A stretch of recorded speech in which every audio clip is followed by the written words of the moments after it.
Hello students, today I will tell about you seen passage. Seen passage को understand करने से पहले हम पैसेज को अंडरस्टैंड करते हैं। पैसेज को दो भागों में डिवाइड करते हैं, first seen and second unseen. तो सीन का मीन्स होता है देखना, और देखने का मतलब होता है पढ़ने से। और पैसेज का मीन्स होता है गद्यांश, और गद्यांश का मीन हम ले सकते हैं कहानी या पाठ से। इट्स मीन एक ऐसी कहानी या पाठ जिसको हमने देखा हुआ है, जिसको हमने पढ़ा हुआ है, उसको हम क्या बोलते हैं? सीन पैसेज, एक पढ़ा हुआ गद्यांश। तो आज जो मैं करने वाली हूँ क्लास 7th का करने वाली हूँ, एक सीन पैसेज। क्वेश्चन देखने को मिलता है, read the flowing passage carefully and answer the question that to follow. आपको क्या करना है? एक पैसेज को ध्यानपूर्वक पढ़ना है, और ध्यानपूर्वक पढ़ने के बाद जो क्वेश्चन पूछे जाते हैं इसी पैसेज में से, उनको आपको क्या करना है? आंसर देना है।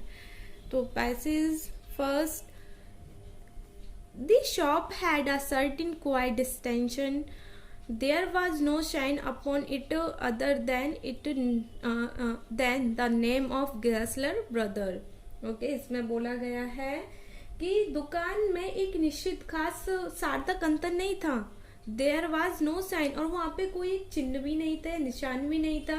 केवल इस पर क्या लिखा हुआ था? Gessler brother. And in the window of few pairs of woods, और उसकी खिड़कियों पे कुछ क्या रखे थे? पेयर्स ऑफ बूट्स का मतलब जूतों की जोड़ी रखे हुए थे. He made only what was ordered, मतलब इसमें बोला गया है केवल वह वही जूते बनाता था जिसका आदेश उसको मिलता था.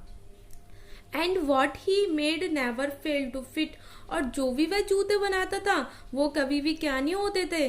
नेवर फेल टू फिट, मतलब कि वो कभी भी फेल नहीं होते थे. उनकी फिटिंग बहुत क्या होती थी? लॉन्ग लास्टिंग होती थी, बहुत अच्छी होती थी.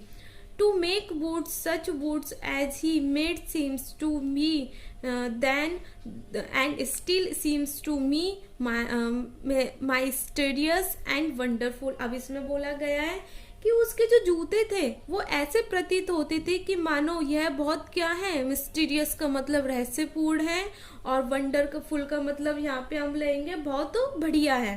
Okay, I remember well my shy remark one day. इसमें बोल रहा है I remember well my shy remark one day.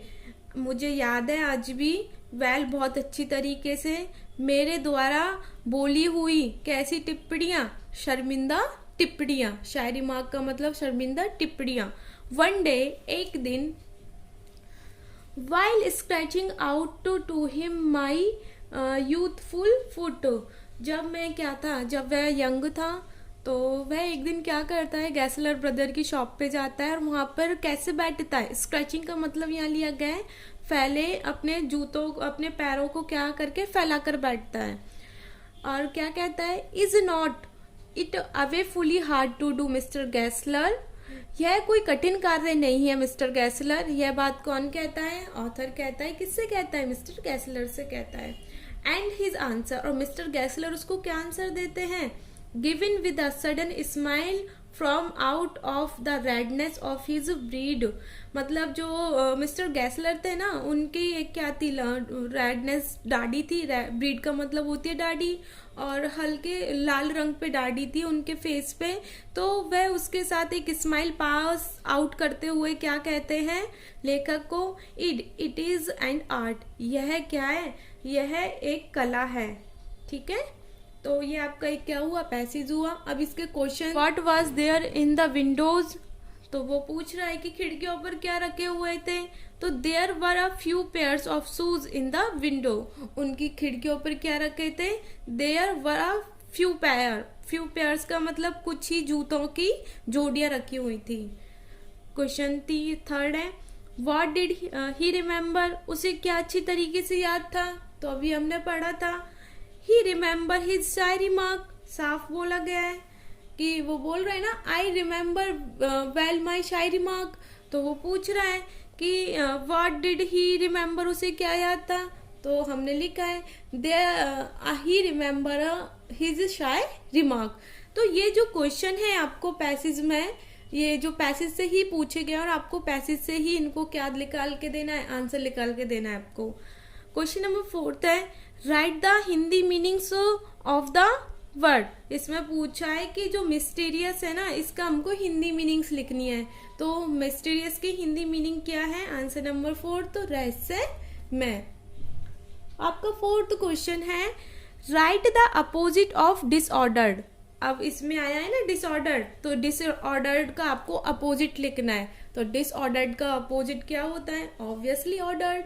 Disordered का मतलब आदेश को निरस्त कर देना, और ऑर्डर्ड का मतलब क्या है? आदेश को देना। तो मेरे हिसाब से आप समझ चुके होंगे कि सीन पैसेज से क्या अंडरस्टैंड करते हैं। सीन पैसेज एक ऐसा पैसेज होता है जिसको आप पहले से ही क्या कर चुके होते हैं? पढ़ चुके होते हैं, या बुक से ही, बुक के इंटरनल ही पार्ट से ही आपको देखने को मिलता है। जबकि अनसीन पैसेज होता है, ये बिल्कुल अपोजिट होता है। वो एक ऐसा पैसेज होता है जिसको आपको बुक में से देखने को नहीं मिलता है।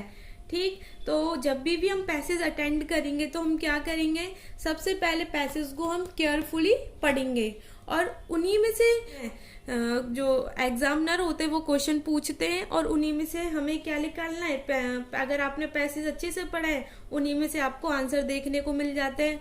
कभी कभी यहाँ क्या होता है, यहाँ पे वो सिनोनिम्स भी पूछ सकता है, अपोजिट भी पूछ सकता है, या वो एक टाइटल भी पूछ सकता है कि आपको इस पैसेज को पढ़ने के बाद आपको टाइटल क्या मिला है। लेकिन ये थोड़ा सा जब हम 9th या 10th क्लास में आते तो, या फिर 8th क्लास में आते हैं, तब हमें वो टाइटल देखने को मिलते हैं। अदरवाइज नॉर्मली 7 तक नॉर्मल ही वो क्वेश्चन पूछता है। 5th क्लास में भी मैं बात करूँ तो वो टाइटल नहीं पूछता है, वो सिर्फ नॉर्मली आपसे अपोजिट पूछ लेगा, या आपसे वो वर्ड मीनिंग्स पूछ लेगा। ओके,